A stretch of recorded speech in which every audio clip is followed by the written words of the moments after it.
Sometimes the tough things in life come to teach us a lesson, and sometimes they come to redirect us back to our happy place. Whichever one it is, we have to take the good with the bad, learn to be appreciative, and learn true happiness. Welcome to Mocha Homestead. Hey guys, welcome back to Mocha Homestead. Today we are going out in the garden to get some things ready for the spring garden, so stay tuned.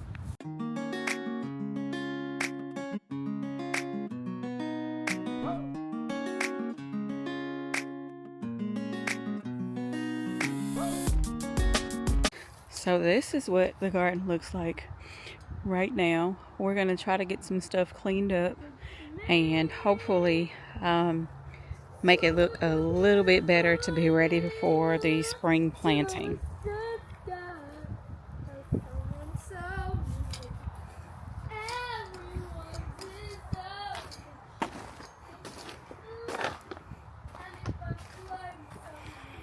Here's one of the garden beds.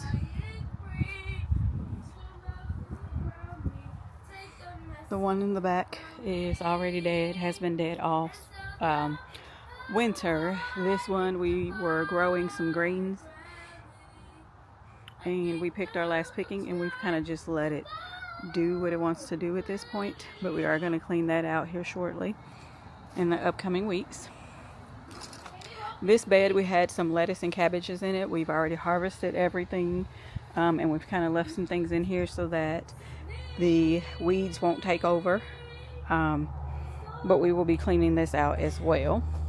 So this bed right here had some turnips in it here, as you can see down in the bottom. We've covered that part up, but it does still have some carrots in it that we are going to harvest, and then we will uncover this bed and just let it get some sunlight. Here's another pan inside the garden,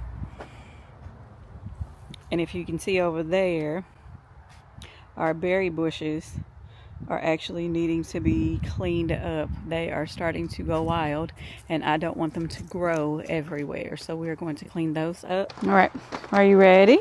Yes. Okay, let's go fly a kite. Hello. Get your kite and let's go over there.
Okay, let me do this and then I'll come back. There you go. There you go. Look, look, look. It's flying. Okay, let me take care of this and I'll be right back. I know.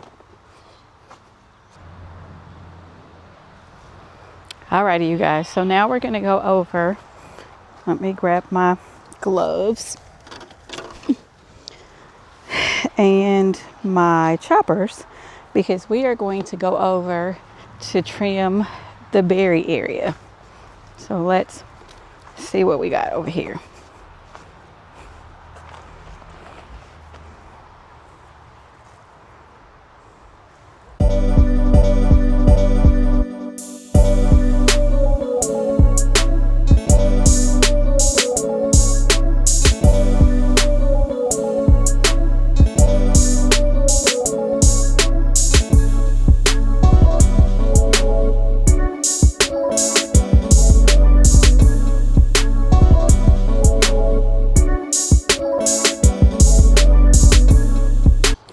So if you can, I'm going to bring you guys a little bit closer and let you see the difference. So these look like what are probably the canes from last year that grew some berries.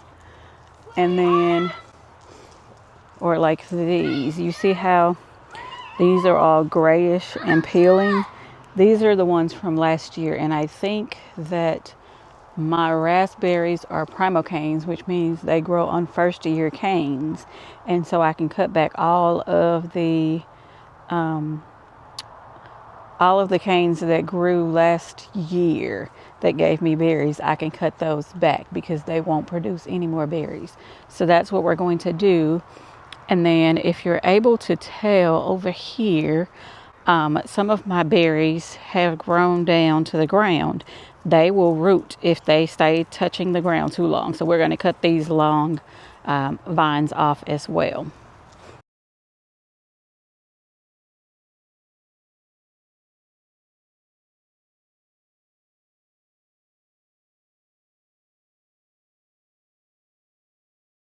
So I'm not really worried about the blackberries because the blackberries are thornless. So I don't have to worry about them poking me. Let's see. We are going to cut here.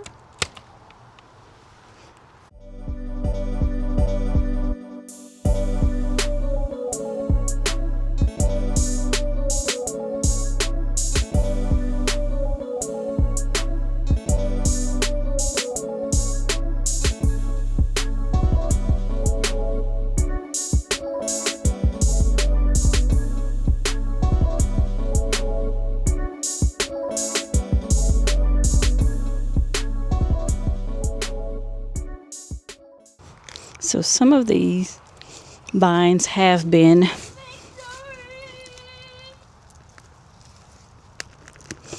touching the ground too long, and so they've grown roots. Like this one. Let me see if I can show you. I see. Okay. I probably should have put my hair up because the vine is attacking my hair. But if you will see, let's see if you can see it. This one has roots where it had started to grow into my landscape fabric over there because it touched the ground and water hit when it rained and it just started to create a new root. So what I will probably do is replant this one inside the pot for the blackberries and just let this one grow. But we'll see. Alrighty, what I think I'm gonna do is put my hair up because I am being attacked by the vines and I do not want it to pull my hair. Okay, now let's see if that's a little bit better. I may want to start with the raspberries because those are those have thorns, and that may be what's attacking me. Let's see.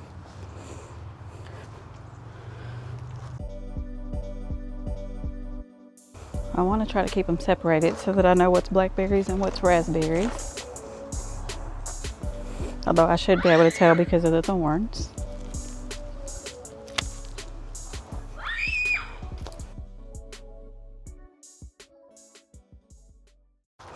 And a lot of the raspberry canes I will not be keeping anyway, just because I am trying to only cut the old pieces that are not going to give me fruit next year. For the blackberries, they don't work the same from my understanding, and so whatever I cut, I can then root into another pot and it will create a whole nother plant, which is how blackberries spread so fast. But we are going to try to curb that from happening over here because we have limited space for berries.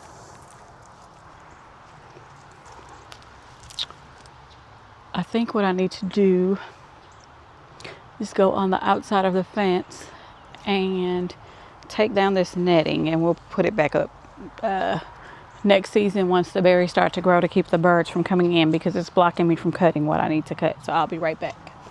Mommy, can I go change my shoes?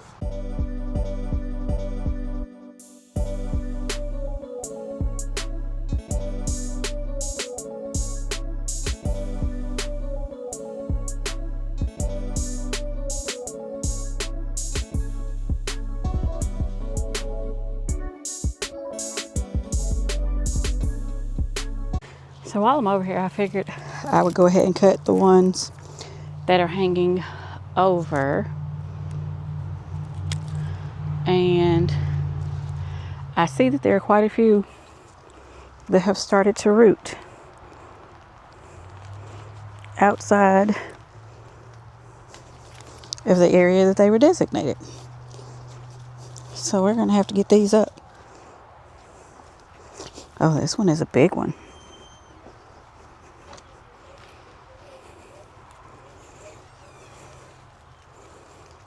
I'll have to bring this one over and let you guys see it.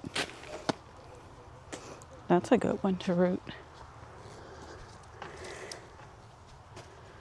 Okay, let's take this down.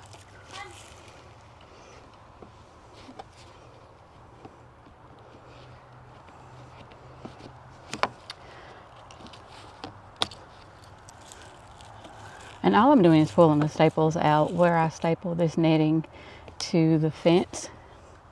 So I only have 2 staples in, so it should be fairly easy to just pull them out.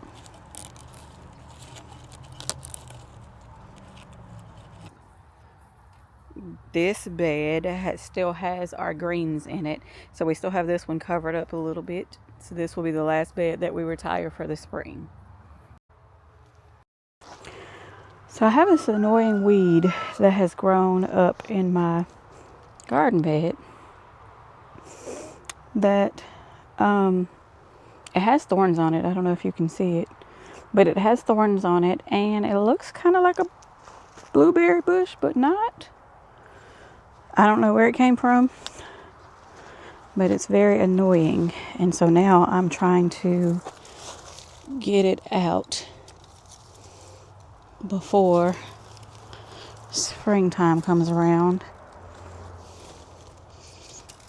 So I was talking to you guys about wanting to possibly plant blackberries along the fence line. I'm not sure if I will keep running it straight down behind the chicken coop, or if I want to run it along, I don't know if you can see, along this fence line here, the far fence line on the other side of my yard. Let me know what you guys think about that option. I will have to figure out a way to manage them because they do get out of control pretty quickly. So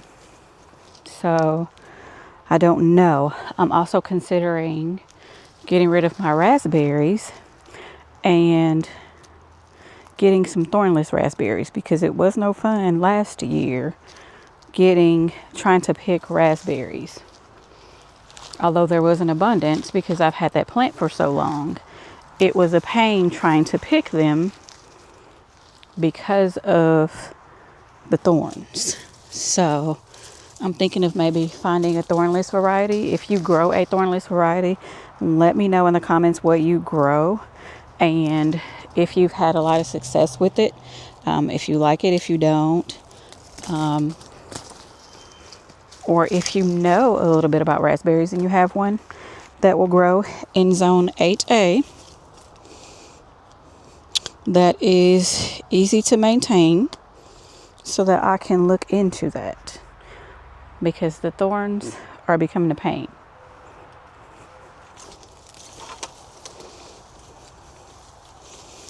So we are at the tail end of pulling this netting back so that I can trim the bushes. However, the blackberries are starting to because the vines are so long that I've already cut off, they are starting to snag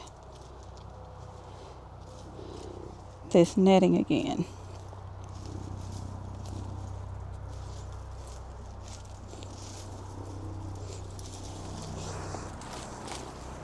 And I want to say, forget it.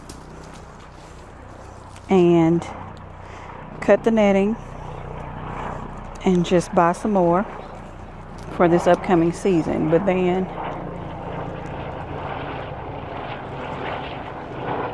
I keep hearing, sorry y'all, there's a helicopter, a life flight helicopter flying by. I hope everyone is safe and makes it to the hospital. But like I was saying, I keep hearing in my spirit not to get to the finish line and quit, which is the only reason I'm still playing around with this netting, because I am beyond frustrated and ready to throw my hands up. What I've also noticed is that oftentimes my struggles in the garden sometimes mimic my life struggles. And so that message could go for me dealing with this netting. That message could go with me dealing with the current events that are happening in our country. And I won't go into much detail about that because this is not a politics channel. And this is part of my self-care. So we won't bring that stressor over into my self-care. But I just wanted to make that observation that a lot of the times the struggles I face in the garden teach me lessons about the struggles I face out of the garden. And so I am going to push through.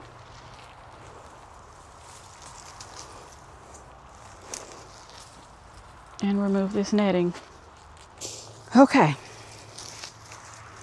So we've kind of got it out. I have to pull some more vines out, but we've gotten it away enough for me to be able to now trim what I need to trim and then clean up this mess. So I don't know if you can see. Let me see.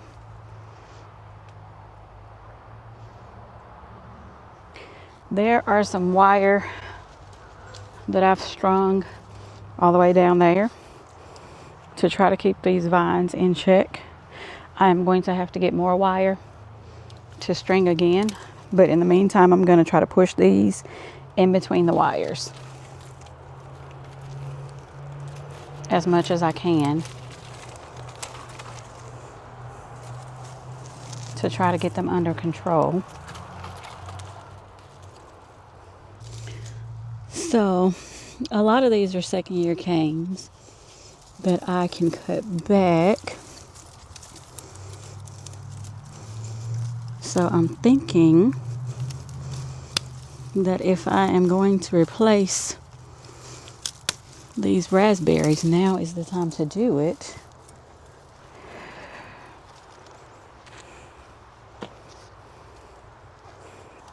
I don't know if you can start to see the difference when I put them behind the wire, how they're not hanging out as far to poke me. Here's another blackberry that has grown a new plant.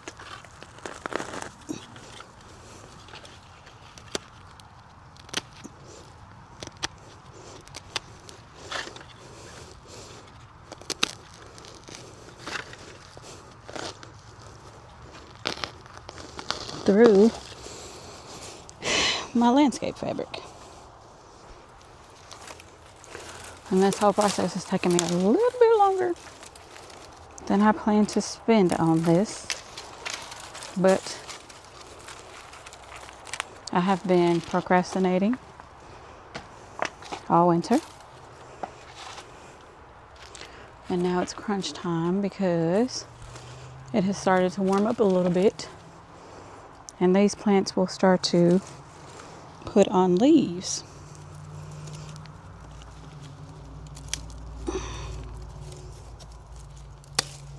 And their thorns will start to get more thorny, for lack of a better word. So now is the time to get it done.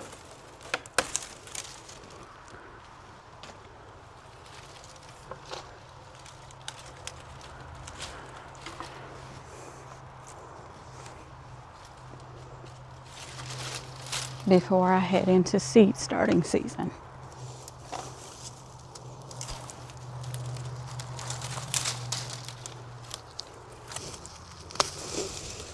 Whew.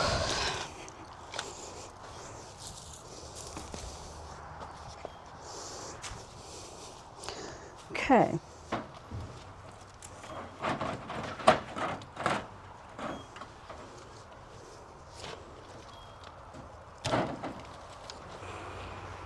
Okay, so I think we have done what we wanted to do today. We're going to step back and pan and see.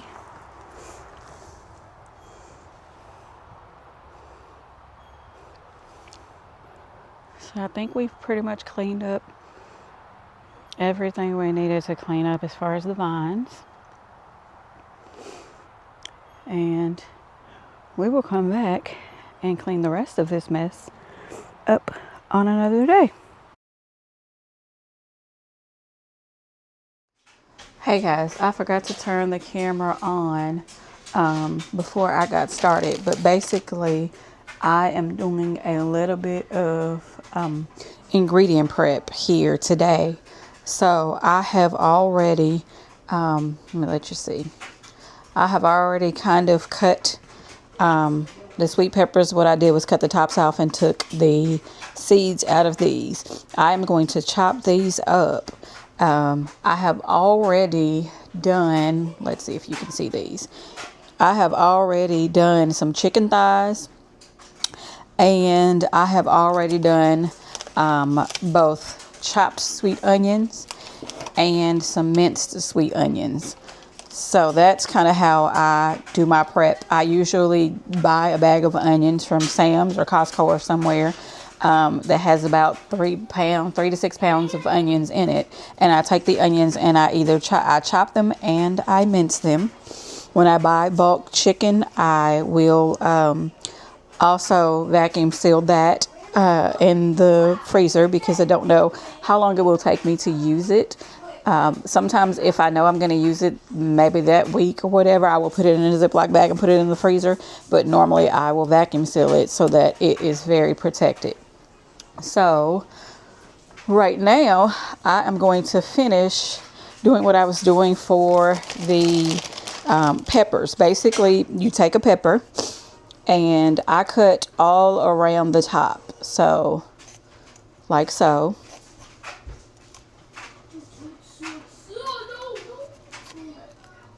And then once I do that and put that in the trash can, this one actually does not have any seeds. I pulled all the seeds out. So I sit it here and go on to the next one. And once I'm done with this, then I will show you what I used to chop them up with and vacuum seal them.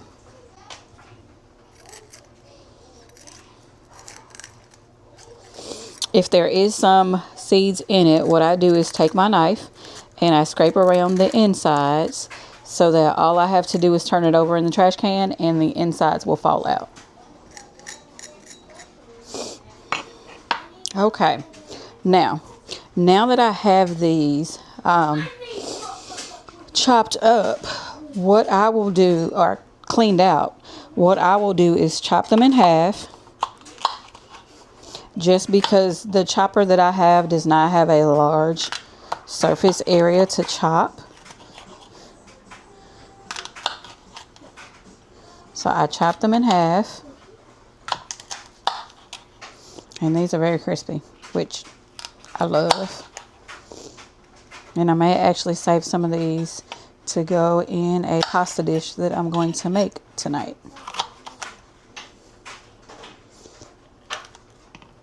So once I have these all chopped up, move this to the side.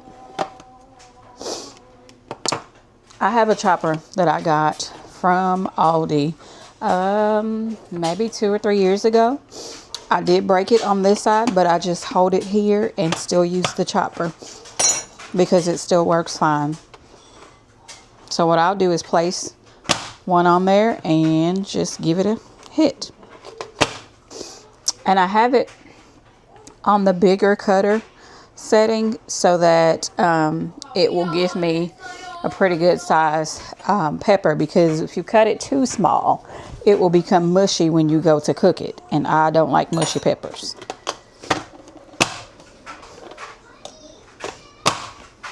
Alright, so now that this is all done, I am going to move this to the side.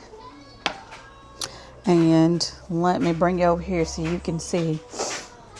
This is my vacuum sealer.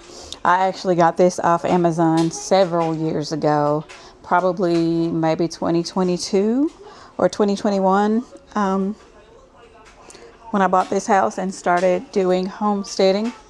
So it is Old Faithful. It is not the greatest, I will say that. It's not the greatest, however, it does work. So let me show you how I preserve these.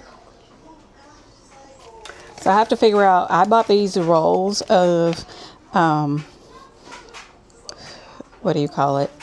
Vacuum sealing bags. I bought them actually in a roll instead of buying the bags already pre-done, because I can customize this to whatever I want to put it in. So, and it was like maybe a little over 20 bucks. And I got 2 of these rolls, and they're pretty thick rolls. Let me show you the ones that are, it's a roll this size. I got 2 of these that are pretty wide. And then I also got 2 of the smaller ones that come in a pack on Amazon. And if I remember, I'll put the link down below, because I've ordered these more than once since I've been here. So what I do is decide how many peppers, what size of bag I want. And then I cut it. Now you have to allot for it to be sealed on the bottom and on the top. So you have to think about that. So I'm going to cut it probably about this wide. I'm not interrupting.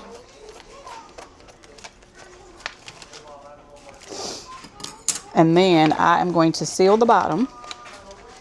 So you just put it on here. Close it and press the seal button. I usually hold it just a little bit, just to give it that extra touch.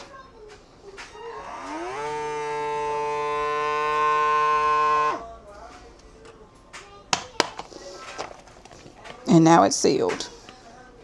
If you can tell, it has a seal here. Now we're going to put the peppers. We're going to fill this with some of the peppers.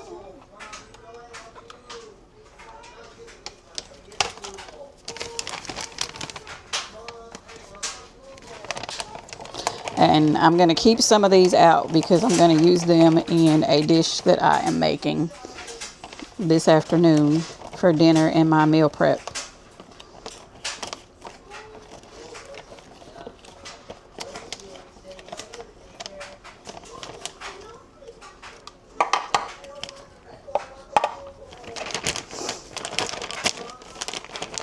So as you can see, this bag was a little bit large for what I have, but I did this intentionally because what I want to do is I'm going to seal it closer to the top. And what I can do is if I get another bag of peppers, I can cut the seal off, add more peppers, and then reseal the bag. So let's go ahead and seal it, vacuum seal it. We're going to put this in there the same way we did to seal it before. And we're going to close it And what I like to do before I seal it is to write what it is and the date I put it in there. So we're just going to put sweet peppers and the date. Then we're going to hit the vacuum seal button and let it do its thing.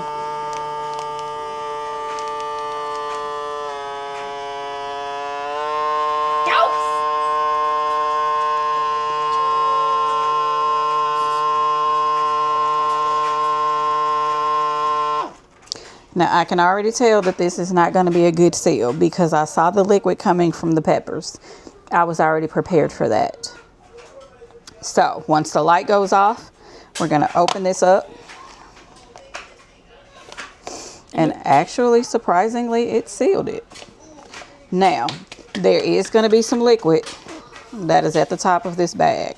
So in order to ensure that your peppers are sealed so they don't get freezer burnt, we're going to clean this out. Make sure we get all of the liquid off of the surfaces.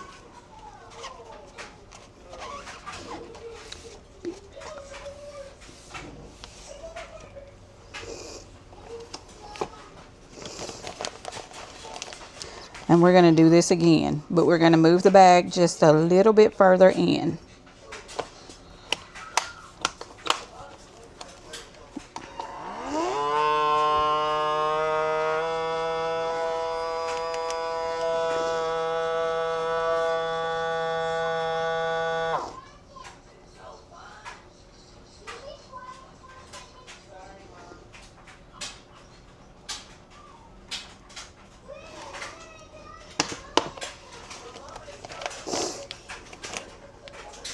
Mama? And we have 2 seals. Now, I am not confident that this bag sealed all the way. So I'm going to take this, and I am actually going to use these pretty quickly. So I am going to put these in the freezer inside the house, and I will use these pretty quickly. But what I did, I had some minced onions that had a lot of liquid in it. It did not seal properly. So what I did was took that bag, left the onions in the bag, folded the top of the bag over and put it inside another bag and sealed on the outside.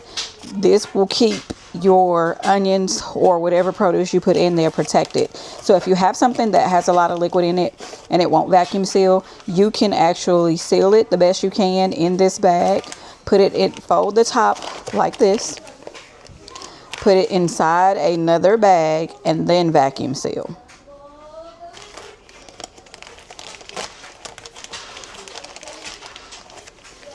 So now I have peppers that are prepared for when I want to use them to cook. Thank you guys for hanging out with me. Hopefully you will like, share, subscribe. We are also on social media on Facebook and Instagram under Mocha Homestead. And as always, see you on the next video. Bye.